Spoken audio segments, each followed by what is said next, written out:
हरे कृष्णा। अगर आप भंडारा खाने जा रहे हैं या बार बार भंडारे में प्रसादम लेते हैं तो एक चीज को ध्यान रखिए, बहुत जल्दी बर्बाद हो जाएंगे यदि ये बात नहीं सुने। भंडारा किसको खाना चाहिए और किस तरह से भंडारे में प्रसादम लेना चाहिए, यह सब मैं विस्तार पूर्वक बतलाने वाली हूँ। मेरे साथ जुड़े रहिए वीडियो के लास्ट तक। हम भंडारा क्यों करते हैं और हमें भंडारे से क्या फल की प्राप्त होती है। आप समझिए कि कोई व्यक्ति यदि रात दिन भंडारा करवाता है, उस व्यक्ति के पूर्वज बड़े प्रसन्न होते हैं। अन्न दान से बड़ा हिंदू धर्म में कोई दान नहीं बतलाया गया है। इस कारण लोग अपने पितृ मोक्ष के लिए हमारे आपके बीच में भंडारे करवाए जाते हैं। भंडारे का सही नियम क्या है।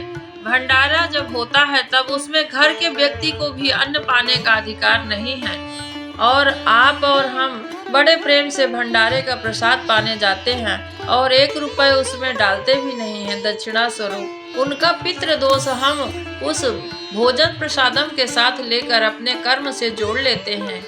शास्त्रों के अनुसार भंडारा उन लोगों के लिए कराया जाता है जो लोग वक्त पर एक टाइम का भोजन भी नहीं पाते हैं, उनके लिए भंडारा कराया जाता है। परंतु आजकल का चलन हो गया है कि सभी लोग जहां भी भंडारा हो रहा है पहुंच जाते हैं, ये सोच के एक टाइम का हमारा भोजन हो जाएगा। यदि भोजन करके आप पाप बटोर रहे हैं तो कोई फायदा नहीं, उस पर गरीब का अधिकार है और उसे उसका प्रसाद लेने दीजिए। यदि कोई आर्थिक रूप से संपन्न व्यक्ति बार बार भंडारा करवाता है तो माँ लक्ष्मी प्रसन्न होकर उसके घर खुशी से आकर धन धान की प्राप्ति उसे करवाती हैं। बहुत जल्दी यदि आपको बड़ा आदमी बनना है तो आप भंडारे का हिस्सा बनिए, भंडारा करवाइए। किसी के भंडारे में भोजन मत करिए, पितृ दोष से मुक्त हो जाएंगे और घर में संतान तथा धन धान की प्राप्ति होगी। कलयुग का एक बड़ा प्रकोप प्रचंड चल रहा है समय कि आज के समय भोजन करने के लिए सभी लोग पहुंचते हैं लेकिन कराने की व्यवस्था ही किसी की नहीं बनती है। आइए अब ये जानते हैं कि भंडारा किस किस समय हम भी कर सकते हैं, उसका प्रसादम हम भी ले सकते हैं और कैसे उसका उद्धार हो सकता है।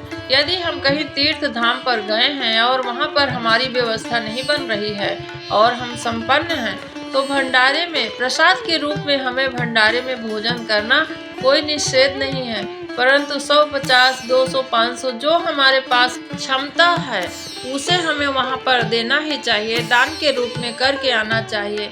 एक एक अन्न के दाने से कितने लोगों की आत्मा तृप्त होती है और वो आशीर्वाद के रूप में हमें वापस मिलती है। यदि कोई मंदिर परिसर में भंडारा हो रहा है तो वहाँ के जो साधक नियम से वहाँ पर रहते हैं, उनकी सेवा पूजा करते हैं, उन्हें प्रसाद पाने का अधिकार है और वो प्रसाद पा सकते हैं क्योंकि उन्होंने मंदिरों में सेवा दी है। आइए अब जानते हैं कि हिंदू धर्म में भंडारे का कहाँ से शुरुआत हुई, किसने सबसे पहले भंडारा कराया और इससे उसे क्या फल की प्राप्ति हुई।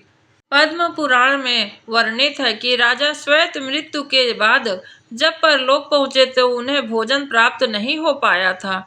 वजह क्या है आइए जानते हैं। राजा श्वेत विदर्भ क्षेत्र के राजा थे और उनको राज्य में अन्न धन की कोई कमी भी नहीं थी, परंतु वो किसी को दान नहीं देते थे। इसी कारण जब वह मृत्यु के पश्चात परलोक गए तो वहां उन्हें भोजन की कोई व्यवस्था नहीं प्राप्त हुई है। अंत में थक हार के राजा ब्रह्मा जी के पास पहुंचते हैं और उनके पीछे का कारण पूछते हैं कि मुझे क्यों अन्न की प्राप्ति नहीं हो रही है। तब ब्रह्मा जी कहते हैं कि हे राजन, आप भले ही बहुत अच्छा राजपाट चलाया हो, परंतु आप किसी जरूरतमंद को कभी ना भोजन करवाया और न किसी प्रकार का दान दिया। अन्न दान करने से पितृ तो प्रसन्न होते हैं, उनकी आत्मा भी संतुष्ट हो जाती है, लेकिन आप जब परलोक आए तो आपके लिए भी वैसी ही व्यवस्था हो जाती है यदि आप उन सब जरूरतमंद को भोजन करवाते तो। इसीलिए आपको मृत्यु के पश्चात अन्न प्राप्ति नहीं हो पा रहा है। राजा को अपनी भूल का पता चला तो उन्होंने अपनी भावी पीढ़ियों के स्वप्न में, यानी आने वाले जो बच्चे उनकी संतान थी, उनको स्वप्न में आकर कहा कि हे पुत्रों, आप मेरे लिए तथा अपने लिए अन्नदान जरूर करना। और अन्नदान का महत्व राजा ने अपने पुत्र पौत्र आदि को समझाया। तभी से यह प्रथा प्रारंभ हो गई। इसीलिए अन्नदान से बड़ा कोई दान नहीं माना जाता है, क्योंकि कोई भी यदि भूखा व्यक्ति है उसको हम भोजन कराते हैं तो परमात्मा अंदर ही सबके रहते हैं, ऐसे माना जाता है, पुराणों में कहा गया है। और हम स्वयं भगवान की ही सेवा करते हैं, ये मान के हमें अन्नदान और किसी अतिथि का सत्कार करके उसे भोजन अवश्य कराना चाहिए। अमावस्या, पूर्णिमा, संक्रांति तथा एकादशी, ये 4 तिथि ऐसी हैं कि इसमें दान करने का बड़ा महत्व बतलाया गया है। अन्नदान और हर प्रकार की वस्तुओं को दान करना चाहिए। गाय के लिए हमें चारा के लिए व्यवस्था बनाने के लिए कुछ पैसा दे सकते हैं। यदि आप गाय नहीं रख सकते घर पे तो आप उसके लिए व्यवस्था बना दीजिए। साल भर के लिए भले 100 रुपए निकालिए, पर चारा की व्यवस्था बनाइए। पुराणों के अनुसार जब आपके यहाँ कोई धर्म अनुष्ठान होता है, कोई अच्छे कार्य होते हैं, तो उसके बाद हमें भंडारा अवश्य करना चाहिए। भले 10-5 लोगों को ही भोजन कराएं। यदि बहुत बड़ी व्यवस्था हमारी नहीं है भाई, तो हम 2-4 लोगों को भी भोजन करवा सकते हैं। ब्राह्मण के लिए एक सीधा अवश्य निकालिए। इससे धीरे धीरे आपके घर में अभ्यास भी होगा, आपके बच्चे भी उसी तरह देख देख के करेंगे। सनातनी लोग आगे चलकर कुछ नहीं कर पाएंगे। यदि हम ही सब छोड़ देंगे तो आने वाली पीढ़ी क्या ही करेगी।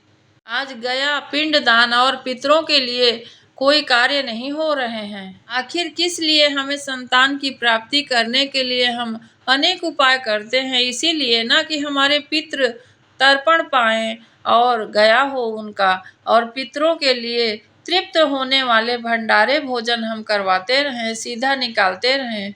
जब हम ही बंद कर देंगे तो आने वाली पीढ़ी इसमें कुछ भी नहीं करेगी, और हमारा किस प्रकार से उद्धार होगा और हम किस प्रकार से परलोक जा पाएंगे। तो अपने जीते जी ही हम हर प्रकार से दान धर्म करके परलोक को प्राप्त हो सकते हैं, भगवान विष्णु के शरण में जा सकते हैं। दूसरे की क्यों इच्छा रखनी हमें? यदि हमारा योग पुत्र पुत्री होगी तो हमें करेगी ही गया और हमारा पिंडदान करवाएगी। यदि नहीं है तो हम अपने जीते जी ही दान पुण्य कर लें और भगवान के श्री हरि के चरणों में अनुरक्ति बना लें, तो हमें मरने के बाद की चिंता भी ना रहेगी। आज के लिए बस इतना ही। यदि वीडियो अच्छा लगे तो आगे भी बढ़ाइए ताकि कोई और भी इसका लाभ ले सके। आज के लिए बस इतना ही। हरे कृष्णा। श्री कृष्ण गोविंद हरे मुरारे, हे नाथ नारायण वासुदेवा।